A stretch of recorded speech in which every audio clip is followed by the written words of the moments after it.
Una constitución para Chile. Bio Bio, la radio y la Unión Europea en Chile presentan las ideas, las experiencias internacionales y las nuevas tendencias constitucionales para que usted se forme su propia opinión. Bio Bio, la radio. Cobertura total. Muy buenas noches. Iniciamos un nuevo programa, Una Constitución para Chile, un programa desarrollado por Bio Bio, la radio y la Unión Europea en Chile. Tema de hoy, paridad de género en la nueva Constitución. ¿Paridad o equidad de género? ¿Qué tiene que ver esto con el feminismo? ¿Es igualdad? ¿Es equilibrio? ¿Cuánto puede la Constitución influir en esto? ¿Cuántas normas puede contener o solamente una declaración de principios? Nos acompañan durante esta noche Alejandra Ram, doctorado en Sociología de la Universidad de Cambridge, magíster en Investigación Social por la Universidad de Londres, académica de la Escuela de Sociología de la Universidad de Valparaíso. Ha publicado sobre salud sexual y reproductiva, sobre transformaciones familiares, además de género y políticas públicas. Muy buenas noches. Muy buenas noches, muchas gracias por la invitación. Gracias por venir. Pamela Figueroa, doctora en Estudios Americanos de USACH, máster en Georgetown, Estados Unidos, académica de la Facultad de Humanidades de la Universidad de Santiago y coordinadora académica del Observatorio Nueva Constitución. Muy buenas noches. Muy buenas noches, muchas gracias por la invitación. Y nos acompaña Néstor Aburto, que nos va a hablar de la equidad de género que ha sido y está siendo uno de los grandes temas que cruzan países desarrollados, incluidos los 27 estados que conforman la Unión Europea. Para ello, en Bio Bio conversamos con especialistas en la materia que entregaron algunas posiciones al respecto. Buenas noches, Néstor. Hola, ¿cómo están? Muy buenas noches a todos, a quienes nos están escuchando a través de las 43 estaciones de Bio Bio, la radio, y también a través de biobiotv.cl y señal 26.1 para la región metropolitana de televisión digital. Desde ya lo invitamos a que usted también participe. Lo puede hacer a través de nuestro WhatsApp, más 569-9200-7888 o en @BioBio. Como tú lo decías, Tomás, este es un tema complejo, hablar de equidad de género y de igualdad. Para la construcción de este informe que vamos a revisar ahora, hemos tomado datos concretos de lo que está pasando en materia, por ejemplo, en la Unión Europea. Primero debemos señalar que, iniciada la presente década, la Unión Europea sigue insistiendo en esta materia a todos sus Estados miembros, pasando del orden legal al orden práctico en cuanto al funcionamiento e incorporación de las mujeres en cada uno de sus estados. A fines de la década pasada, es decir, el 2019, se desarrolló el índice que analizó esta materia en la Unión Europea. En él se observó que, a pesar de que se ha avanzado, el proceso ha sido lento y aún existen diferencias considerables por países respecto a la brecha de género. Por ejemplo, el país de la Unión Europea que encabeza esta lista con los mejores datos es Suecia, que alcanzó 83,6 puntos dentro de esta medición. En segundo lugar se situó Dinamarca con 77,5 puntos. En el lado contrario, la parte baja de la tabla la ocupa Grecia y Hungría, ambos por debajo de los 52 puntos, lo que supone un amplio margen de mejoras para los próximos años. Tampoco todos los resultados son iguales en las mismas materias, sanidad y educación, en acceso a sanidad y también en educación de las mujeres. Están mejor, eso sí, en empleo, pero en acceso a recursos económicos y financieros o liderazgo, si bien se ha avanzado, todavía hay una brecha bastante alta. Uno de los que ha tomado una suerte de liderazgo es España, que obtuvo 70,1 puntos en esta calificación. Para saber qué han hecho ahí en la península ibérica, conversamos con María Ángeles González. Ella es profesora titular de Derecho Administrativo y subdirectora de la Unidad de Igualdad de la Universidad de Salamanca. La profesora González sostuvo que los cambios que se han introducido en España llegaron con la reforma constitucional de 1999, en que se abrió la mirada sobre el rol de la mujer en el trabajo. Pero para llegar a donde estamos ahora, para ver todo el desarrollo legislativo que hemos tenido, es necesario que tengamos que partir de nuestra Constitución española. Nuestra Constitución española, el artículo 14, igualdad real y efectiva. Y posteriormente el artículo 9 nos establece que los poderes públicos tienen que adoptar las actuaciones necesarias para promover esa igualdad. Pues partiendo de eso, se han ido adoptando diferentes políticas. Y claro, esto es importante porque ella señaló que se enfocó en la transversalidad en las políticas públicas y eso fue clave en España. Para ello, fíjese que se generó como necesidad que las políticas públicas se incorporen, así como va un informe económico dentro de un proyecto de ley, haya un informe de género. Cada proyecto de ley va con un informe de género, todo en materia de perspectiva. También la ley de violencia de género fue uno de los puntos que se avanzó. Otra de nuestras entrevistadas fue Sofía Stoffel, doctora en Ciencias Políticas y Sociales de la Universidad Libre de Bruselas, diplomada en Ciencias Políticas con especialidad en Relaciones Internacionales. La doctora sostuvo que, también coincide obviamente con la española, pero sostuvo que en materia de los jóvenes, si bien hay un avance respecto a materia laboral, los jóvenes tienen una visión distinta de la incorporación de la mujer en el mundo laboral, no es igual, dice ella, respecto a la visión que tienen de la mujer propiamente tal. Y el mejor ejemplo es cómo se discrimina, dice ella, a través de las redes sociales. Es un poco paradojal que son jóvenes que son, yo pienso, muy inclusivos, pero a la vez van a producir un acoso online, van a participar a una nueva forma de violencia, desarrollados nuestra vida social. Entonces, los jóvenes no les idealizo tampoco, hay desafíos que son propios a su generación. ¿Y por qué es importante este punto y por qué lo rescatamos dentro de la conversación? Que usted la puede encontrar en Una Constitución para Chile en biobiotv.cl o biobiochile.cl. ¿Por qué ellas dicen se necesitan políticas públicas? Porque más allá de que sean jóvenes y probablemente tengan una visión de género distinta, siempre en materia sexual, reproductiva y otras hay una mirada que todavía no está acorde a lo que algunos señalan debería ocurrir en los tiempos en que estamos viviendo. A mí me gustaría preguntar sobre el estado del arte. O sea, ¿cuál es la situación en estos instantes en Chile? Más allá de cuánto se ha avanzado, que también la pregunta va para allá, en los últimos años, ¿cuál es la situación actual? O sea, ¿con qué se encuentran los convencionales constituyentes en el momento de dictar esta constitución? Pamela Figueroa, ¿cuál es el estado del arte hoy? Bueno, a ver, lo primero que me gustaría decir es que nosotros igual estamos en una coyuntura bien especial porque la Convención Constitucional de Chile es el primer órgano constituyente del mundo que es paritario, ¿ya? No ha existido ningún órgano constituyente paritario, probablemente el que más se acercó fue Túnez, que tuvo una ley de paridad, pero en las listas no es resultado, por tanto no se llegó a tener una representación paritaria. Pero todos los estudios comparados muestran que la representación descriptiva no necesariamente significa una representación sustantiva, es decir, no porque tengamos paridad en la Convención Constitucional, eso significa necesariamente que la Convención Constitucional va a tener una perspectiva de género o va a ser feminista. Nosotros en el Observatorio de Nueva Constitución venimos estudiando los programas de los convencionales constituyentes y bueno, ese es un tema como importante de señalar del punto de partida en que estamos para la discusión constitucional. Pero si uno mira la situación de la mujer en Chile, bueno, estamos muy atrás en todas las dimensiones de las autonomías de las mujeres, ya sea la autonomía política, económica o física, según como los parámetros que ha propuesto la Comisión Económica para América Latina, la CEPAL. Y solamente mirando el ámbito político, como politóloga me voy a dedicar a eso, me imagino que la Alejandra va a hablar un poco más de los otros aspectos. Tenemos una subrepresentación de la mujer. La mujer tiene un 23% de representación en órganos colegiados, siendo el 52% de la población. Y esto es bien interesante porque cuando discutimos la ley de paridad, a mí me tocó estar en la mesa técnica que elaboró la reforma constitucional, la ley 21.200, que abrió el proceso constituyente, y ahí estábamos hablando de la paridad y un abogado constitucionalista experto me dijo, no podemos hacer leyes que favorezcan a minorías. Entonces yo le dije, bueno, qué anecdótico, porque entonces, ¿cómo los hombres están sobre representados si son menos que las mujeres? Entonces, ese es el estado de la discusión, Tomás, sí, va a partir.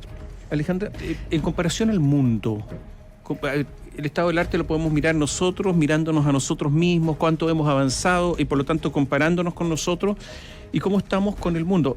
Y no me refiero solamente a los países nórdicos, que parece que están en un nivel distinto, sino también con países medios, europeos, por ejemplo. ¿Cómo estamos? O sea, yo creo que América Latina sigue siendo nuestro principal referente, aunque a algunos no les guste, digamos. Y en esos indicadores, en general, Chile no está tan mal, o sea, está más adelantado que otros países en términos de igualdad de género. Pero, perdón, en comparación con los grandes países de América Latina, con Brasil, con Argentina, que son referentes normalmente, ¿cómo estamos? No está tan mal, está en el grupo, o sea, si tú miras las cifras de América Latina, Chile en varias cosas está bastante bien en género, pero también está en muchas cosas, incluso en América Latina, bajo. Por ejemplo, el tema de la autonomía económica, Chile está bajo. O sea, la participación en el trabajo remunerado de la mujer en Chile, antes de la pandemia ya estaba bajo el promedio de América Latina. Post pandemia está muchísimo más abajo. Hoy día por cada 100 hombres en situación de pobreza tiene 130 mujeres en situación de pobreza. O sea, Chile tiene siempre esta situación paradojal, ¿cierto?, de un país que ha tenido un crecimiento económico sostenido durante las últimas décadas, bastantes décadas, digamos, un Producto Interno Bruto que ha crecido muchísimo, que si tú sacas el promedio per cápita también estamos increíblemente bien. Pero si lo cruzamos con las desigualdades de clase y le sumamos las de género, sorpresa, las mujeres están sobre representadas en los grupos de menores ingresos. Entonces, quiero recuperar un poco la pregunta que hiciste al principio de cómo estamos. O sea, en términos económicos, ya lo dije, ¿cierto? Estamos bajos en términos de participación. En pobreza están sobre representadas las mujeres. El tema de derechos sexuales y reproductivos, también estamos muy mal. Y se ha avanzado en el tema político gracias a la ley de cuotas y lo que está sucediendo ahora, digamos, con la discusión paritaria, ¿cierto?, de la Constitución. Pero efectivamente, en educación también tenemos un tema súper importante. O sea, las carreras STEM, ¿cierto?, de ciencia y tecnología, las mujeres están rezagadas. Y si partimos de la educación aún más básica, nosotros seguimos obligando el uniforme de las mujeres y de los niños, siendo que el uniforme es voluntario de hace bastantes décadas, pero los colegios no se han enterado. Entonces, el desafío es muy grande, ¿ya? Entonces, ¿cómo estamos? Depende, uno podrán decir el vaso medio lleno, medio vacío. Evidente que había un avance, pero en comparación con la OECD, Chile está muy atrás. Incluso en América Latina, en varios indicadores sustantivos, también no estamos tan bien como quisiéramos. ¿Leí algunas cifras económicas que las mujeres hasta el año 2020, hasta el año pasado, habían avanzado, ¿sí?, en materia económica? Habían avanzado y ahí estábamos recién poniéndola al nivel de América Latina. Alcanzando, no que estuviéramos sobre, porque uno podría esperar, ¿cierto?, un país con un Producto Interno Bruto como el que tenemos, y que nos ha hecho, ¿cierto?, hoy día estamos clasificados como un país de alto ingreso. Entonces uno debiera pensar que la participación laboral de las mujeres estuviera, no sé, en el 60-70%, habíamos logrado con mucho el 50%, y no por políticas públicas, sino probablemente por crecimiento económico. Entonces que convino salir del hogar y se tuvo posibilidades de contratar a alguien para hacerse cargo de los cuidados, por ejemplo. ¿Las mujeres son más pobres en Chile por qué? Por razones estructurales. Porque, bueno, yo creo que Alejandra lo escribía, hay varias cosas. Uno, no había una política de inserción de la mujer en el mundo laboral. Yo creo que en eso hemos estado muy atrasados. Y eso también tiene como razones más sociales, no solamente razones económicas, sino que también razones más sociales. Tiene que ver con temas de educación, con temas de cómo se incorporan las mujeres a la vida pública, a los roles, a la distribución sexual del trabajo que se llama, cuáles son los roles que tienen las mujeres, la gran carga que tienen las mujeres en ámbito de cuidado, que recién ahora están habiendo estudios que permiten dimensionar económicamente el costo de los cuidados y cuánto eso contribuye al Producto Interno Bruto, etcétera. Yo creo que y me parece que por esa razón, por esas razones más culturales, sociales, estructurales, se da esta paradoja en que siendo un país, Chile, un país miembro de la OECD, ya con un alto ingreso per cápita, las mujeres están tan rezagadas y que ahora post pandemia, de acuerdo a los datos que ha dado la CEPAL, las mujeres están retrocediendo 1 y 2 décadas en su inserción laboral, porque si uno mira ahora cuando vino la inactividad económica, ¿no es cierto?, eso tuvo un gran impacto en el empleo de las mujeres, porque el empleo de las mujeres es precario, es vulnerable, sin contrato. Las mujeres, además, como están a cargo de los cuidados en un contexto de pandemia, tuvieron que tomar muchas decisiones de retirarse del mundo laboral y es muy difícil que vuelva porque muchos de los empleos que las mujeres tenían ya no van a existir más. Y el plan de recuperación económica, en general, no solamente en Chile, sino que en América Latina, ha ido por una línea de empleos que son empleos más masculinos. Entonces, por eso se habla tanto de que hay un gran retroceso de los derechos y de la autonomía económica de las mujeres, que es una de las bases para que las mujeres puedan tener un rol distinto en la sociedad. Nosotros en el Observatorio de Nueva Constitución, cuando hicimos este estudio de los programas de los convencionales constituyentes, diferenciamos las propuestas pro mujer de las propuestas feministas, porque eso también es bien importante señalar, porque hay algunas propuestas que buscan favorecer ciertas condiciones de las mujeres dentro de la estructura que tenemos, y otras propuestas que buscan cambiar la estructura económica y social para que las mujeres logren tener igualdad. Y en esa lógica se habla de las autonomías, de tener autonomía económica, política y física. Y creo que eso es el tema que hay que poner sobre la mesa, no solamente como ver cómo se mejoran ciertas condiciones, sino qué vamos a hacer para que exista realmente una igualdad y no discriminación hacia las mujeres. Perdón, ¿puedo? Sí, naturalmente. Ustedes conversar. Puedo tomar o sea, respecto a la pregunta, o sea, ¿por qué están las mujeres sobre representadas en la pobreza? Hay que acordarse que del Código del Trabajo, ¿cuándo es? Me pueden ayudar, 1930, 1931, ahí se establece una oposición, ¿cierto?, entre maternidad y trabajo remunerado. Es visto como el peor de los males, ¿cierto?, que trae el capitalismo, el que están las mujeres trabajando en las fábricas. Entonces se crea una serie de legislación para proteger a las mujeres, a las madres trabajadoras. Y básicamente esa supuesta protección de la maternidad significa una gran barrera que sigue hasta el día de hoy por como fue la ley de Sala Cuna, ¿cierto? Entonces hasta el día de hoy la mayoría de las empresas que entregan empleo en Chile, que son las pymes, van a preferir contratar a 19 trabajadoras y no 20. Entonces eso sigue, y después se agregó el postnatal y todo eso con la extensión. Entonces, hasta el día de hoy en Chile es más caro contratar a una mujer, y eso está instalado en las políticas públicas. Entonces, todo ese modelo, lo que han hecho las políticas públicas es favorecer que el hombre se transforme en el proveedor, ¿cierto? El salario familiar, ¿cierto?, que se le entrega al hombre proveedor, y eso sitúa a la mujer y a los hijos en situación de dependencia, porque tiene que haber un salario suficiente para mantener a toda la familia. Entonces, desde ahí en adelante, y de hecho acordémonos que todas las leyes laborales dejaron fuera a todos los trabajos de las mujeres. O sea, ¿qué pasa con las trabajadoras de casa particular? Recién, ¿cuándo fue? El 2015, que se le homologó varios de los derechos establecidos en el Código del Trabajo a las trabajadoras de casa particular. Ha sido históricamente la principal fuente de empleo de las mujeres, ¿ya?, en Chile y en general en el mundo. Las costureras, las lavanderas, todo eso quedó fuera. Bueno, quedaron también fuera los campesinos, estamos de acuerdo, digamos, pero hay que decir que claramente la legislación laboral, la que dio derecho y le dio reconocimiento, y las políticas públicas han buscado sistemáticamente, desde inicio del siglo XX, incorporar al hombre al mundo del trabajo pagado y poner barreras importantes porque se ve como un peligro para la maternidad. Entonces, la lógica de proteger a la maternidad ha significado una barrera muy alta para la incorporación de las mujeres al trabajo remunerado. Porque, siempre han trabajado mucho. Lo que hace es que lo hacen no remuneradamente. Las mujeres con escasa instrucción, y esta es una hipótesis, están en desventaja con respecto a los hombres, porque normalmente los trabajos con menor instrucción son trabajos de mucho esfuerzo físico, de mucha capacidad en términos físicos, y por lo tanto las mujeres estarían en desventaja también, las que tienen menos instrucción, ¿o no? ¿Hay cifras con respecto a eso? Yo diría que ahí la gran desventaja es que el hombre de clase baja, básicamente para salir a trabajar, cuenta habitualmente con una mujer que atienda a los hijos, que le da comida, que tiene una casa funcionando. La mujer de clase baja, si quiere ir a trabajar, ¿con quién deja a los hijos? O sea, cómo funcionan los colegios, cómo funcionan las escuelas, no tiene sistema de cuidado. Entonces realmente hay una serie de costos, de cosas que tú tienes que hacer para poder salir a trabajar.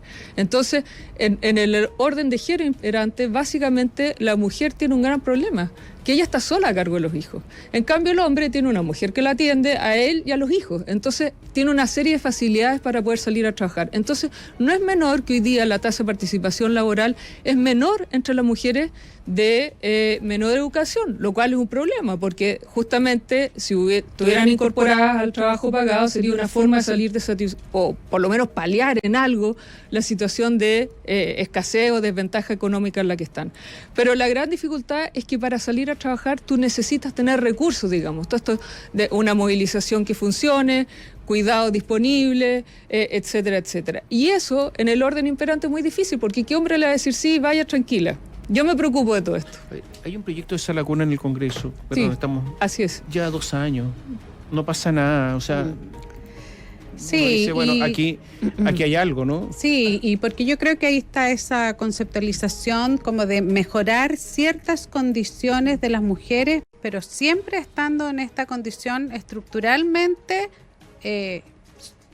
subordinada, por decir de alguna manera. Porque en el fondo lo que dice Alejandra es cierto, y además tampoco uno tiene que dejar de observar que gran parte de los jefes de hogar en Chile son mujeres. O sea, también tenemos una estructura social que descansan mucho las mujeres, pero tampoco les da posibilidades de desarrollo laboral, y eso está impactando también en los niños. O sea, acá hay como una doble afectación por un sistema económico que no visualiza el rol de la mujer. Pero este sistema económico, más allá de todo, pero resulta que hay un proyecto de ley que se demora un montón de esa lacuna que beneficiaría. Bueno, Resulta que 1 de cada 5 niños en Chile es pobre. En los mayores 1 cada 18. Entonces, ¿y por qué? Porque son niños Así es. en hogares monoparentales, están las mujeres a cargo, y resulta que habría un alivio y resulta que no. bueno, volvemos al pasa punto nada. que la representación política de las mujeres es del 23% en ambas cámaras, ¿ya? Y eso incluso habiendo una ley de cuotas que impulsó una presidenta mujer, Michelle Bachelet, que si no hubiese sido por ella probablemente no hubiese habido esa ley de cuotas que se incorporó a la reforma del sistema electoral binominal el año 2015, pero fue una reforma que era cuota en las listas. Entonces, y eso se ha visto claramente, también se ha estudiado mucho, que la principal traba para que las mujeres tengan representación política son los propios partidos políticos. Y eso está clarísimo cuando ahora se implementó la ley de paridad, y la ley de paridad integró a más hombres que mujeres, o sea, entre comillas, benefició a los hombres. A mí no me gusta decir benefició, porque la ley de paridad es para dar paridad. O sea, pero sí integró a más hombres. Se integraron 11 hombres por la ley de paridad y solo 5 mujeres, ¿ya? Entonces eso demuestra que las mujeres son competitivas, existen mujeres para la representación política. Entonces, históricamente los partidos políticos han dejado fuera a las mujeres. Entonces, si no hay mujeres en la representación descriptiva, es muy difícil que los temas de género estén en la agenda pública. Entonces son hombres hablando sobre el postnatal. Perdón. O sobre la sala cuna. Yo quiero sumarme a lo que tú dices, Tomás. O sea, esto es un poco como el Sename, porque aquí de izquierda a derecha todos lamentamos lo que sucede con el Sename, ¿cierto? Bueno, y ahí está sin pasar mucho. Acá yo creo que la ley de sala cuna universal, que debiera estar efectiva hace muchísimo tiempo, porque tiene una serie de beneficios sociales amplios. O sea, evidentemente el tema de la pobreza infantil, o sea, siempre los niños están sobre representados en la pobreza, ¿cierto? Así como las mujeres y los niños, efectivamente, y mientras más pequeños, más, y es un fenómeno universal. Entonces, una ley de sala cuna universal sería fundamental, y fundamental, no menor, para la incorporación, para superar esta barrera que existe a la incorporación de las mujeres al trabajo pagado. Pero probablemente los niños no votan y, como dice muy bien Pamela, no tienen poder real para cambiar las leyes tampoco. Al nacer y hasta los 5 años, a propósito de niños, al nacer y hasta los 5 años las diferencias entre niños y niñas favorecen levemente a las mujeres. Pero a partir de los 10 años, ya con cierta claridad, con el CIMSE, se produce una brecha en matemáticas, por ejemplo, en favor de los hombres, que comienza a crecer, no se detiene, se manifiesta en la PSU o PTU ahora, y después está la influencia en el mercado laboral. Esto está medido. ¿Por qué? ¿Hay algún estudio? ¿Qué Sí, pasa? Mucho, hay muchos estudios sobre el Por tema. eso el pregunto de la ignorancia. Bueno, hay apartado por lo básico, una serie de estereotipos. Los estereotipos están en todas partes, ¿ya? En el fondo están en los medios de comunicación, están en la familia, están en nuestros pares, ¿ya? Están en las generaciones mayores e incluso las menores, que nos llaman al orden cada cierto tiempo diciendo, oye, compórtate de acuerdo a tu género. Entonces, a nivel escolar hay muchísimos estudios que, por ejemplo, muestran que los profesores, por ejemplo, los ramos de matemáticas, le dan más atención a los estudiantes hombres. O sea, si una niñita está preguntando, bueno, ya le contestamos, pero en el fondo ese profesor está funcionando con la lógica. En realidad las niñas no son buenas para las matemáticas. ¿Para qué voy a perder el tiempo acá? ¿Cierto? Entonces, Y eso que está en el aire, que las niñas que no son buenas para las matemáticas, las niñas lo absorben. Entonces, muchas veces, aunque ella sea buena, después dicen, no, pero en realidad parece que me gusta más lenguaje o me gusta otra cosa.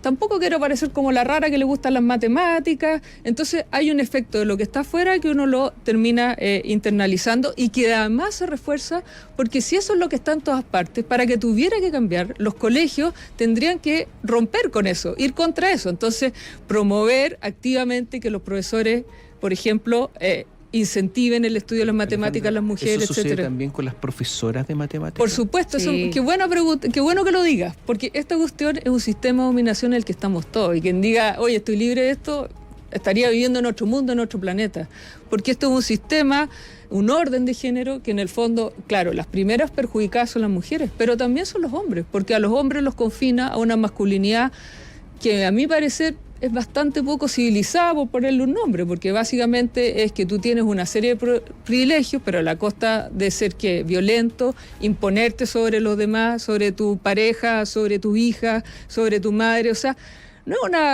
no parece una versión muy civilizada ni humana. Entonces acá hay un privilegio, pero pagan un costo los hombres también. Entonces, mujeres y hombres, y por eso tú lo decías muy bien, Pamela, que sea paritaria no significa que tenga una agenda necesariamente de género. Yo creo que también hay una cuestión de poder simbólico, ya, o sea, los estereotipos también tienen que ver con lo que se ve, ¿no es cierto? O sea, yo lo miro como en un ejemplo muy concreto, o sea, Chile tuvo por primera vez una presidenta mujer el año 2006, entonces las generaciones de las que son jóvenes ahora, para ellas es mucho más natural estar en la política y en el mundo público porque crecieron viendo una mujer en el poder que para generaciones anteriores. Entonces hay mucho de poder simbólico en los estereotipos y yo creo que se están tomando iniciativas, no sé, por ejemplo, la Universidad de Santiago, que es muy centrada en la ingeniería, en la ciencia. Ahora hay programas de mujeres en ciencia, mujeres en ingeniería. Se busca incentivar a las jóvenes desde que están en el colegio para que conozcan y vean que sí pueden estar ahí, pero eso antes no era así. O sea, pensemos que las universidades que impartían estas carreras incluso hasta no tenían como espacios para que estuvieran las mujeres. Entonces creo que hay una cuestión como bien de fondo y bien estructural que a veces cuesta visualizarlo porque son desde cosas pequeñas hasta cosas macro. Igualmente importante, perdón, es que las mujeres entren en las carreras de ciencia, tecnología y matemática, es que los hombres entren en las carreras feminizadas.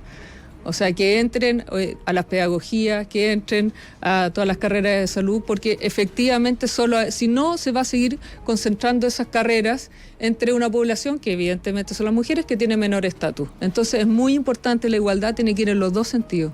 Vamos a hacer un pequeño alto, vamos a ir a las noticias de la hora y volvemos. Hay harto mensaje que a la vuelta los vamos a ver, que son de hombres que se quedaron porque se casaron. La señora es médico, por ejemplo, él no tenía profesión, la señora trabaja, se queda cuidando. Entonces hablan del concepto de igualdad, fíjense. Al regreso vamos a hablar de eso. Buenísimo. Conozca las ideas y proyectos que forman parte del debate para la nueva Constitución. Bío Bío, la radio, junto a la Unión Europea en Chile.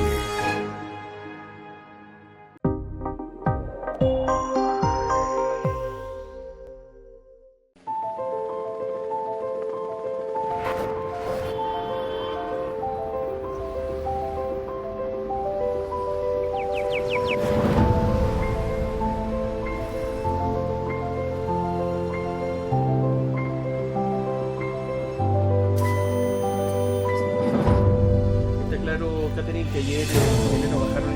Hay parlamentarios opositores ahora que están cuestionando la propuesta.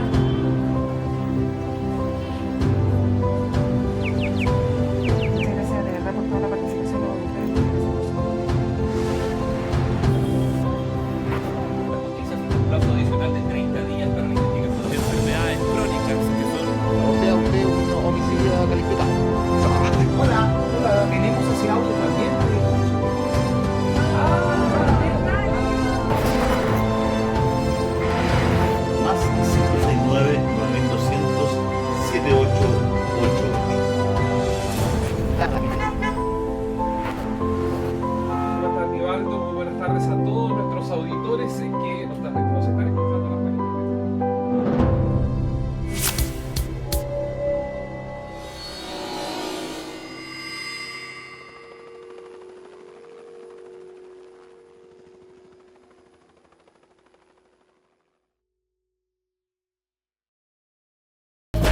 Participe con mensajes de texto, audio y video al WhatsApp BioBio más 569-9200-7888.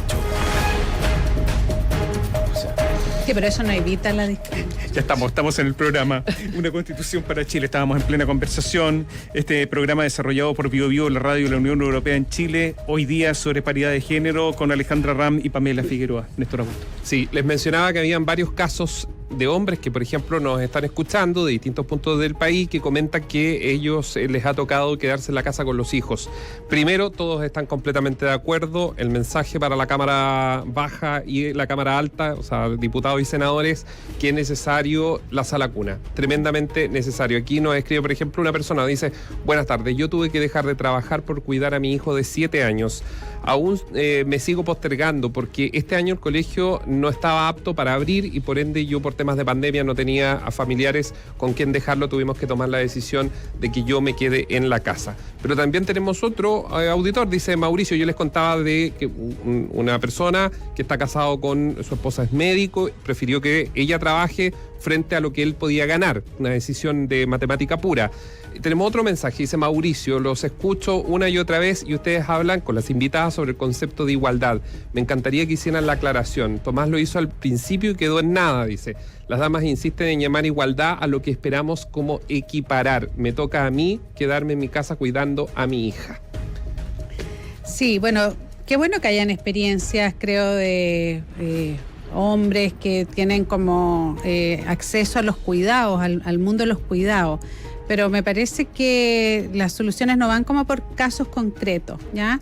Y a mí me gusta más hablar del tema de la autonomía, o sea, y sobre todo porque estamos en el contexto de elaborar una nueva constitución, ¿no es cierto? Y probablemente lo que queremos todo es tener una constitución que permita a cada persona desarrollar su propio proyecto de vida. Y eso implica que las mujeres tengan espacio de autonomía económica, política y también física, porque uno de los grandes problemas y que menos se habla en el caso de las mujeres es que las mujeres tenemos grados muy bajos de autonomía física, que significan los derechos sociales y reproductivos, y el tema de la violencia es a la mujer. O sea, te pueden dar derechos políticos, te pueden dar cierta autonomía económica, pero si no tenemos esa autonomía física, o sea, de cosas tan sencillas como que las mujeres cuando salimos y nos despedimos de la amiga, uno se dice: avísame cuando llegue a tu casa. O sea, estamos siempre expuestas a la violencia, ¿ya? Y eso obviamente que nos quita libertad. Entonces, uno puede hacer un gran debate sobre la igualdad, la paridad, la equidad, si es desde el punto de las oportunidades, de los resultados, pero me parece que una sociedad democrática debe permitir la autonomía de las mujeres en estas dimensiones que son mínimas. Yo lo tenía anotado acá: autonomía física, autonomía económica. ¿Qué significa económica?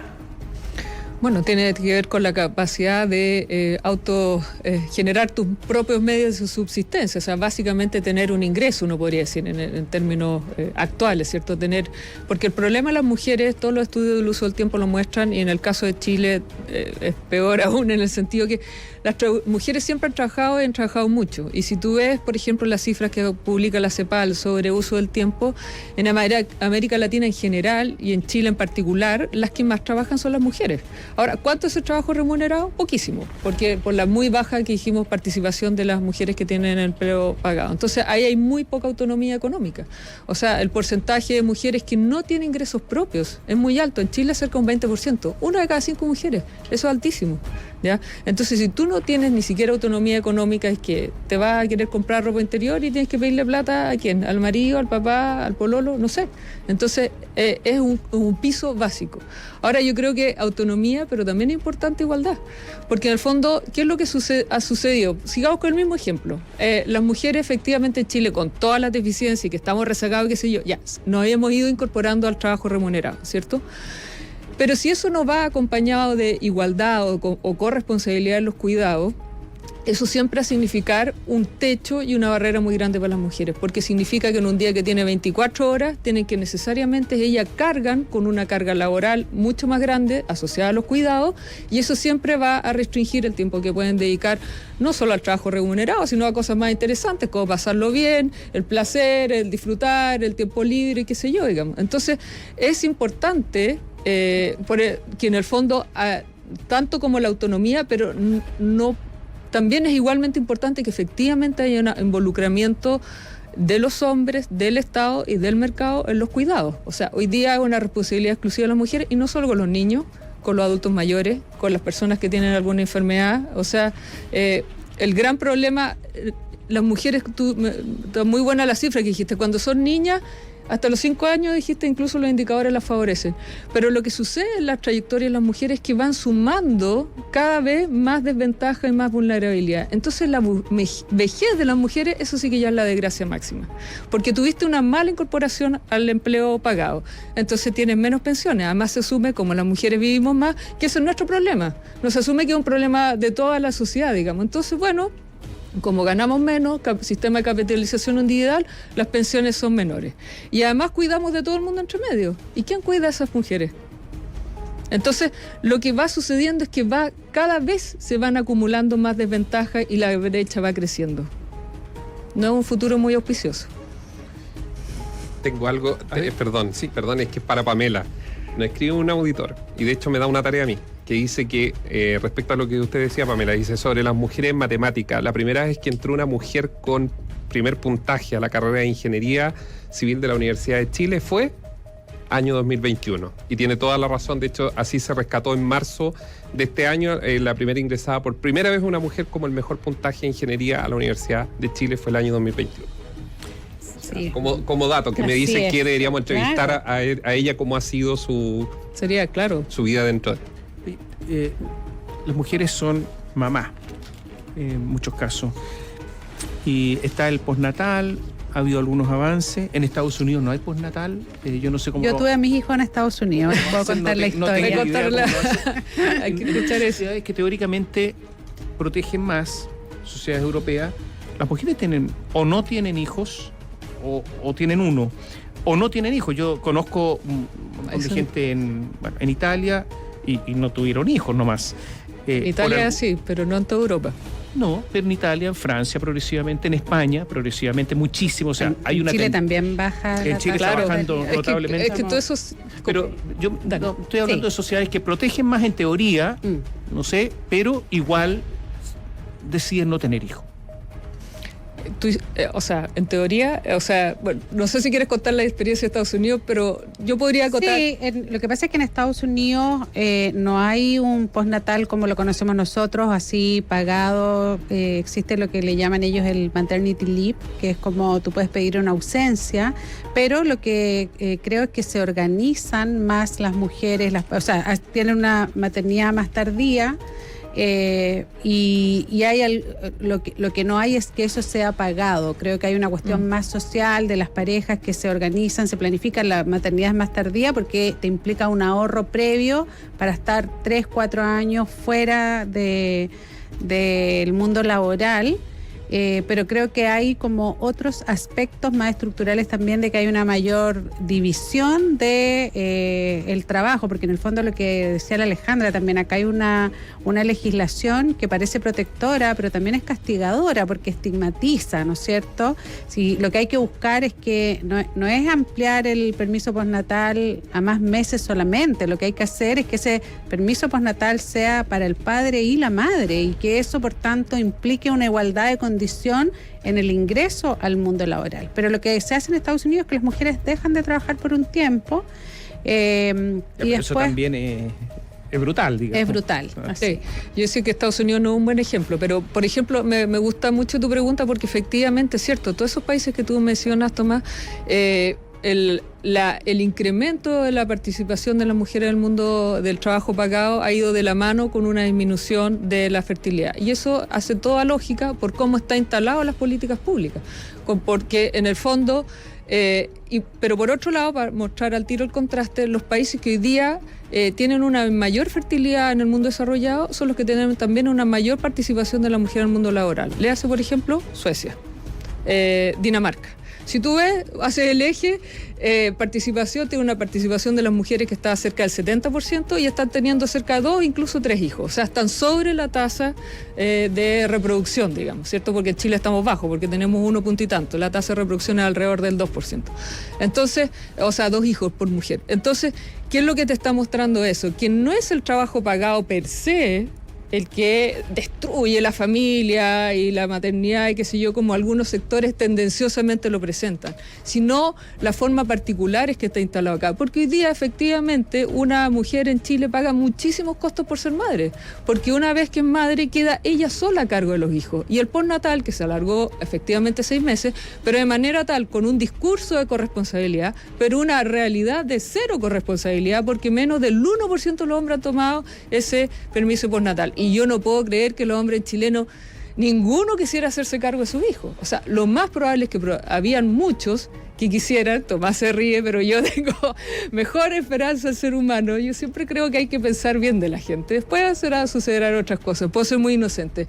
Pero sí quiero creer que por lo menos más de un 0, algo % de los hombres quiso alguna vez probablemente cuidar o quedarse más tiempo con su hijo.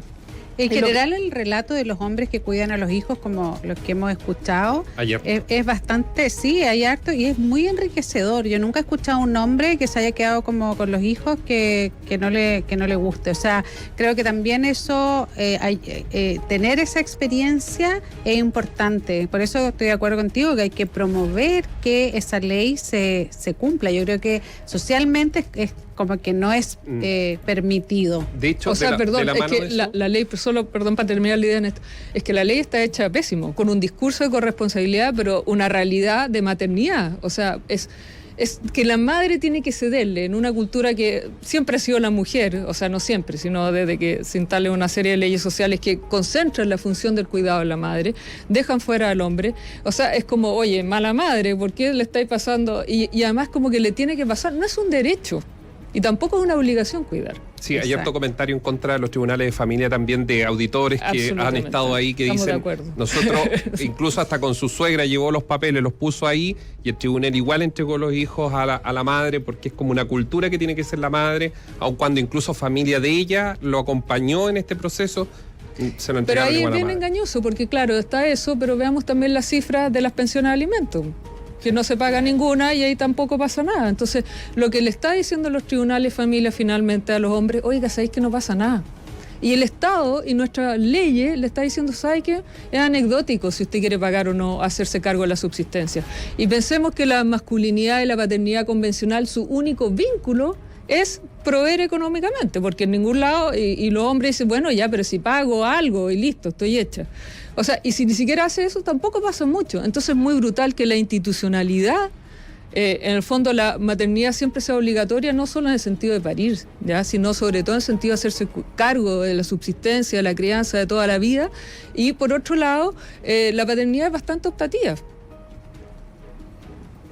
Leo una norma constitucional. Esta Constitución, a través de los órganos y autoridades en ella establecidos, asegura y garantiza a todas las personas como derecho directamente aplicable, la igualdad ante la ley. Entonces no se puede ser discriminado negativamente a causa de raza, color, sexo, género.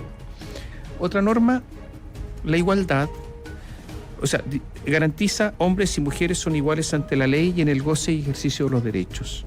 Es obligación del Estado promover esta igualdad adoptando las medidas legislativas y administrativas para eliminar toda discriminación que le afecte.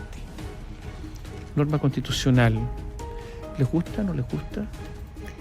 O sea, yo creo que lo que la Constitución tiene que ir hacia la igualdad y no discriminación, porque yo creo que me parece que es importante establecer esas normas de no discriminación, porque solamente definir constitucionalmente la igualdad ha sido insuficiente en muchos países. O sea, voy a poner solo un ejemplo porque con un sistema distinto, pero en Estados Unidos, por ejemplo, ahora a través de las cortes se está retrocediendo en el tema del aborto, ¿no es cierto? Porque, especialmente la de Texas. exactamente, porque cambió la composición. Entonces, por eso es importante, ¿no es cierto?, que la legislación no solamente asegure la igualdad, porque eso ha tenido...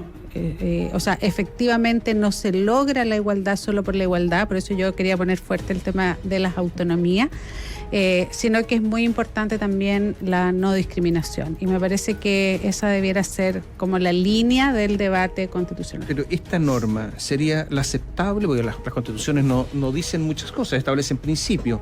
¿Esta sería, por ejemplo, una norma aceptable o no? Sí, me parece que sí podría ser como un punto de partida, pero no solamente en la parte de valores y principios. Yo creo que hay que establecer en los derechos, ¿no es cierto?, en la garantía de derechos y sobre todo en la redistribución del poder político, los principios de paridad y la perspectiva de género, porque yo creo que una de las cuestiones más importantes de la Constitución, por eso se llaman constituciones políticas, es que definen la distribución del poder. Si las mujeres no están en el poder político, es mucho más difícil avanzar en una agenda de género y en una agenda con perspectiva feminista. Pero eso no es suficiente. La paridad es el primer paso, ¿ya? La paridad política es el primer paso para empezar a generar todo este otro cambio que es mucho más estructural, que es más de largo plazo. Las académicas europeas contaban las historias también de Europa, decían las generaciones jóvenes pareciera que ya tienen como muchas más herramientas, pero igual hay violencia hacia la mujer, que era un poco el punto que yo ponía. Nosotros estudiamos los programas de los convencionales constituyentes ordenados por estas autonomía económica, política y física, y más o menos la mitad está de acuerdo con la autonomía política, ya menos de la mitad con la autonomía económica, y la autonomía física ya está, nadie la menciona, y es muy extraño porque ahora hemos visto varios estudios. De hecho hay un estudio que ha hecho las Naciones Unidas con un grupo de académicas de la Universidad de Santiago que muestran la violencia de género en las redes sociales hacia las convencionales constituyentes, transversal. Entonces las mujeres entran a la política y hay un discurso de odio y una agresión muy fuerte que lo que busca es inhibirlas de que no avancen en una agenda distinta. Entonces hay muchas cosas en juego, así que me parece que igualdad y no discriminación es como el desde. Igualdad sustantiva, y yo creo que algo que mencionó la entrevistada, que lo dijeron al principio, con garantías, con mecanismos, ¿cierto? De que haya efectivamente, porque en el fondo, como muy bien dice Pamela, en el papel, o sea, desde los derechos, ¿cierto? La declaración después de la Revolución Francesa eran los derechos universales, y la primera constitución de Francia lo primero que hizo fue decir que las mujeres no eran ciudadanas. O sea, 3 años después de la Revolución Francesa y todo el discurso, digamos. Entonces hay que tener mucho ojo con esa igualdad formal en el papel, y lo que hay que cautelar también es que hayan mecanismos que busquen, no se puede garantizar absolutamente, pero que tengan esa intención, digamos, de que baje a una realidad igualdad sustantiva, digamos, ¿cierto? Y que se vaya avanzando en ese sentido, porque ese es el gran problema. Incluso a los 80, si no me equivoco, al principio decía que hombre y mujer son iguales. Sí. Lo que pasa es que después decía en la familia, la mujer debe obediencia al hombre, y después con el tema del que está por nacer, también sacaba la autonomía corporal de la mujer. Entonces, ahí hay mucha letra chica, digamos. Entonces, quiero aclarar que esto que leí forma parte del proyecto constitucional de Michelle Bachelet, ¿no es cierto? Así es. Sí. ¿Forma parte de estos derechos el aborto, y el aborto libre o no? Está dentro de, de la autonomía física, hablando, sí, que son los derechos sexuales y reproductivos. Y yo creo que finalmente lo que el Estado tiene que cautelar, eso probablemente no va a nivel constitucional, pero si tú tienes, se declaran los derechos sexuales y reproductivos de la mujer, ¿no es cierto? Eso va a habilitar una legislación que permita que en el fondo las mayorías políticas que se vayan conformando en los gobiernos, legisle en función de esas materias, que ha sido tan difícil en Chile. Recordemos que la ley de 3 causales tuvo tantas limitaciones constitucionales y que fue la herramienta un poco de reacción frente a los avances de los derechos sexuales y reproductivos de las mujeres. O sea, debiera establecerse una norma general para después dejarlo en la legislación. Exacto. Claro, se tiene que establecer la autonomía corporal, eso es básico. Eso es un principio, o sea, lo que se aprobó, la ley de interrupción en 3 causales, yo diría que ni siquiera es de género, es una cosa humanitaria. No me imagino a quién podría someter, ¿cierto?, que exigirle que entregue su vida, porque solo en peligro de vida, ¿cierto?, una de las causales. Lo otro es la inviabilidad letal del feto y violación. O sea, son causales inhumanas, que tú no estarías dispuesto a imponérselas a nadie. Y básicamente por eso se aprobó. Y eso sumado, a todas las barreras de implementación, o sea, objeción de conciencia libre, básicamente. O sea, si tú ves las proyecciones que se hicieron y cuánto hoy día se está atendiendo por las causas, es mucho más bajo. Pero es mucho más bajo, uno dice, no, es que en realidad no había tanta demanda, o es porque hay una demanda gigantesca no atendida y que queda afuera. Y que eso es muy brutal. Entonces, la integridad física es una cuestión básica, ¿ya? Y evidentemente eso tiene que ver con la... De ahí se deduce todo lo demás. ¿Y debiera también haber equidad en el mundo económico? Sí, es bien interesante, pero yo creo que el tema, por ejemplo, de la igualdad de salario, que es un gran tema en la sociedad chilena, o sea, solamente en el mundo académico nosotros podríamos contar muchas historias. Me parece... Académico? Sí, totalmente. Porque aumenta la brecha salarial, es mayor a mayor nivel educacional en Chile. Claro. No, y por ejemplo, ahora hay bastantes estudios que en la pandemia, como, no sé, las mujeres, la mayoría de las mujeres o tienen cuidados a niños o adultos mayores, muchas académicas bajan su productividad porque tienen que compatibilizar ambas tareas. Entonces, bueno, así y en muchos otros espacios del mundo laboral. Pero sí también se debe como garantizar dentro de los derechos sociales, y probablemente ahí hay que avanzar en derechos laborales, vivienda, educación, etcétera, una perspectiva de género, y por eso el principio de no discriminación es importante, porque en el fondo si tú solo planteas la igualdad, ya el Estado hace lo posible por generar condiciones de igualdad, pero si tú incorporas el principio de no discriminación, una mujer que se siente discriminada en términos, por ejemplo, laborales, porque tiene un salario distinto, teniendo la misma calificación y haciendo la misma función, podría, ¿no es cierto?, alegar que es discriminada en ciertas funciones. Por eso es importante, a nivel de principio, incorporar no solamente la igualdad, sino que también la no discriminación. Como estaba en la norma acá, Sí. que yo leí, pero en esta norma, que es el principio, entonces tendría que estar una norma esa o algo parecido. ¿Qué más?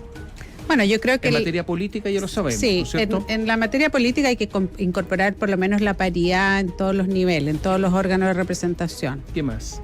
Los derechos sociales, de educación, salud, todo eso también es fundamental, digamos. O sea, que efectivamente se logre avanzar en todo esto que estábamos conversando antes. O sea, efectivamente el nivel educacional, las mujeres están haciendo lo mejor en el sistema educacional, ¿ya? Pero después eso no logra traspasar luego al mercado laboral. Entonces, ese tema es un tema fundamental. Igualdad salarial en la Sí, Constitución. claro, como que el Estado debiera promover los derechos en una perspectiva de igualdad de género. Yo creo que eso es lo que se debiera... Y en materia de buscar. lenguaje. Lenguaje inclusivo, bueno, creo que eso... El lenguaje tiene... A ver, esto es un tema bien debatido. Sí, por eso pregunto. Sí, pero me parece que lo que no me gusta de esa conversación es que a veces algunos tratan de situar que incorporando el lenguaje inclusivo como que ya se cumplió la tarea de inclusión, ¿ya? Y creo que el lenguaje es importante porque construye realidad, eso es cierto, cómo se nombran las cosas, cómo se definen las cosas, pero eso no es suficiente si no va acompañado de todos estos otros aspectos que hemos mencionado. Ahí yo me quería sumar, hay toda la dimensión simbólica, ¿cierto?, de una sociedad, que tiene que ver con los medios de comunicación. Y ahí, por ejemplo, pensemos en la publicidad, o sea, cómo se utiliza la mujer, se desmembra, ¿cierto?, su cuerpo con fines comerciales, para vender un auto, colonia, o sea, o lo que sea. ¿Ya?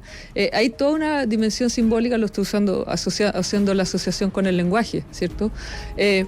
También en las mismas producción, digamos, en el cine, las películas se han avanzado, ahora están surgiendo, digamos, ¿cierto? Incluso películas, no sé, de niños donde aparecen heroínas y qué sé yo, pero esa dimensión simbólica también es clave, ¿ya? Y ahí es muy importante que como predominan y se reproducen estereotipos de género, o sea, así como tenemos el problema en las carreras de ciencia y tecnología, si uno piensa también, por ejemplo, en el ámbito del cine, ¿cuántas cineastas mujeres? En la música ha salido más ahora, ¿ya? Pero también ahí hay una falencia grande, filósofas. La filosofía ha sido un ámbito muy marcado, muy masculino. En historia, ¿para qué decir? Entonces, ahí también hay bastante que no sé si entrará o cómo entrará, quizás Pamela sabe mejor en la Constitución, sí, digamos, sí. pero tiene que ver con la no discriminación, me imagino, con los estereotipos, con ese tipo de cosas. Claro, y yo creo que eso, como estas acciones positivas de visibilizar han sido muy, muy importantes. Nosotros en ciencia política tenemos una red de politólogas, porque también es una carrera muy masculinizada, y ha sido como un trabajo muy así perseverante poder visibilizar, por ejemplo, el trabajo que hacen las politólogas, las historiadoras, las filósofas, o sea, todo eso creo que es importante, pero me parece que lo que hay que hacer es que la Constitución habilite que la legislación futura, ¿ya? Porque nosotros tenemos la Constitución, pero después viene la legislación y las políticas públicas, que era lo que estábamos hablando. Entonces, la Constitución tiene que habilitar que la legislación promueva la igualdad y no discriminación, y que las políticas públicas ejecuten esos principios. Y ahora con la Constitución que tenemos, eso es muy difícil, porque todas las veces que se ha intentado avanzar en los derechos de las mujeres, ha habido mucha resistencia, ¿ya? Y bueno, lo hablamos, recién tenemos paridad, nosotros tuvimos ley de cuota en 2015, cuando casi todos los países de América Latina lo tuvieron en 1990, o sea, fuimos de los últimos países, fuimos los últimos países que tuvo ley de divorcio, reconocimiento de los hijos no matrimoniales, o sea, muy retrasados, sobre todo en esta cosa más simbólica. ¿Hay alguna responsabilidad de las mujeres? Bueno, yo insisto, esto es un sistema de dominación, o sea, al hacerte mujer, pero ¿hay alguna responsabilidad de las mujeres? Es que, bueno, las mujeres que se prestan para pero ser, claro, como o antes sea, se todos llamaban, hemos tenido, objeto, ese tipo de o cosas. sea, algo que dicen mis estudiantes hasta el día de hoy, mi madre es la principal machista en la casa. Claro. O sea, porque el plato más grande es para el niñito, el hijo, o sea, es una evidentemente estructura que social, claro, y que las mujeres, o sea, no sé si responsabilizar, porque encuentro que eso es duro. Yo creo que hay una responsabilidad social donde hay unos roles establecidos, y que las mujeres que han querido hacer algo distinto también han sido muy penalizadas, o sea, lo pasan mal, digamos, las que han intentado como empujar agendas distintas, y también hay hombres que tienen una perspectiva mucho más feminista, integradora, y o sea, creo que eso hay una responsabilidad social, y hay que asumirlo de esa manera, porque si no, lo que vamos a hacer, y ahí un poco yo te decía, nosotros en el Observatorio Nueva Constitución hemos diferenciado entre estas propuestas pro mujer y propuestas feministas, porque si solo vamos por mejorar algunas cosas y no buscamos una sociedad más democrática, no, el avance va a ser muy lento y menor. Sí, yo quisiera, ¿sí? precisar, yo soy socióloga, entonces así como que la individualidad, la responsabilidad individual no existe mucho. En el fondo yo tiendo a ver como que somos productos sociales. Entonces, ¿qué quiero decir? Cuando tú tienes una ley de matrimonio que estuvo funcionando y que fijó al hombre como jefe de hogar y que le daba poder, o sea, hasta hoy día, si tú vas y te casas y no dices nada, ¿cómo te vas a casar? Por comunidad de bienes. ¿Y quién sigue administrando los bienes tuyo y de tu mujer? El hombre. Es cierto que con más restricciones. Bueno, entonces si todo el marco legal en las políticas públicas, cuando tú ibas a postular a la vivienda, ¿quién tenía que postular? El hombre. Entonces, no es una cosa así como la mujer aislada o el hombre aislado, no, si tú estás funcionando en una sociedad, digamos, que la legislación te gusta o no, pero básicamente la gran mayoría va a querer cumplir esa legislación, aunque tenga una visión en contraria, decir, bueno, pero en realidad mejor la cumplo. Y para funcionar, digamos, para acceder a la pega, para acceder al subsidio, tienes que funcionar, te vas a adaptar a eso, digamos. Entonces, no es un tema de responsabilidad personal, sino que está organizada la sociedad así. Y lo que sucede además que lo tenemos internalizado y nos parece natural que sea así. Entonces, tanto para una mujer, para un hombre, así sacudirse ese marco es un proceso no fácil. ¿Las mujeres votan por mujeres? Sí. Y los hombres también. Sí.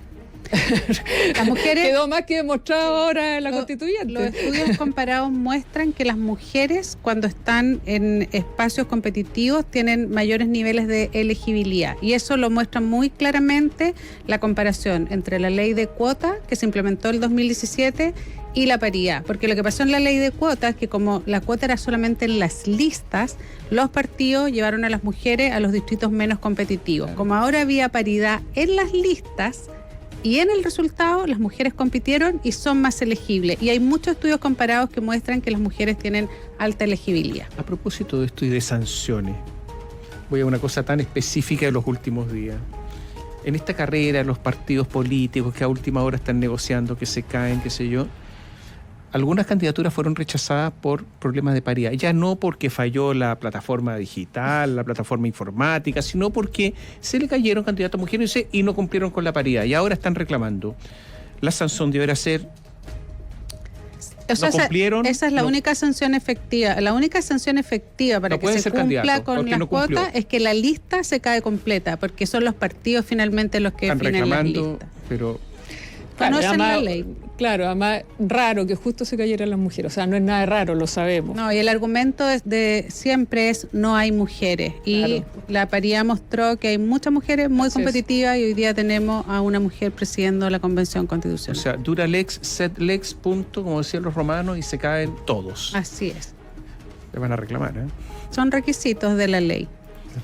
Bueno, pero lo que pasa, a ver, Tomás, es que todos sabemos que la política yo no estoy siempre defendiendo, yo creo que hay que cumplir con los requisitos, así que no vale, estoy con eso, pero... En el fondo, básicamente lo que está mostrando acá Pamela, creo yo, y que se muestra en general, que la política siempre ha sido un club de hombres. Y en el fondo, acá lo que mostró, ¿cierto?, la elección de los constituyentes, que competían perfectamente. O sea, todos estos argumentos que las mujeres no pueden ser candidatas... bueno, ya lo venía demostrando la evidencia. A mí también me tocó participar de un estudio y que concluía exactamente lo mismo y que fue verificado además con la elección de los constituyentes. O sea, todo lo que te está mostrando que no es un problema de las mujeres, sino que hay un problema de quién manejaba la puerta, ¿cierto? Y quién dejaba entrar a quién. Y ese grupo estaba cerrado y obvio que no quería compartir el poder. Pues eso no hay que ser cientista político, ¿cierto? Para saber eso.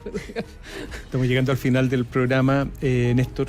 Sí, primero hay que darle las gracias a algunos de los mensajes han salido en pantalla en biobiotv.cl, señal 26. Ahí está, seca las panelistas, les mandan, muchas personas les mandan saludos también a Tomás por las preguntas. Obviamente hay visiones distintas, visiones más conservadoras de los mensajes que están llegando. Los hemos querido proyectar también en nuestra pantalla, muchos de ellos, y agradecer, más que leer, agradecer, son muchos los testimonios. Debe ser, buenísimo. Probablemente las personas van llegando a su casa, las escuchan las preguntas de Tomás, las respuestas de ustedes. Muchos testimonios que nos han llegado, y muchas gracias a los auditores por la confianza de contarnos sus historias de sus hijos, las historias de sus padres, todo ello relacionado con el tema de género. Respecto a los subsidios que señalaban, muchos también de esos mensajes relacionados a eso. Algunos tuvieron que incluso divorciarse, o sea, hacer todo el proceso para poder postular a una vivienda. A una vivienda, así es. Agradecemos a Alejandra Ram, Pamela Figueroa, que nos han acompañado esta noche para ilustrarnos a todos nosotros en esta discusión que hay a nivel constitucional en nuestro país y para enriquecer el conocimiento de todos ustedes. Gracias por acompañarnos. Muchas gracias. Gracias, Tomás. Gracias, Néstor. Un gusto, Alejandra. Igualmente, muchas gracias. Buenas noches. Buenas. Bio Bio, la radio, la Unión Europea en Chile, presentaron Una Constitución para Chile. Bio Bio, cobertura total.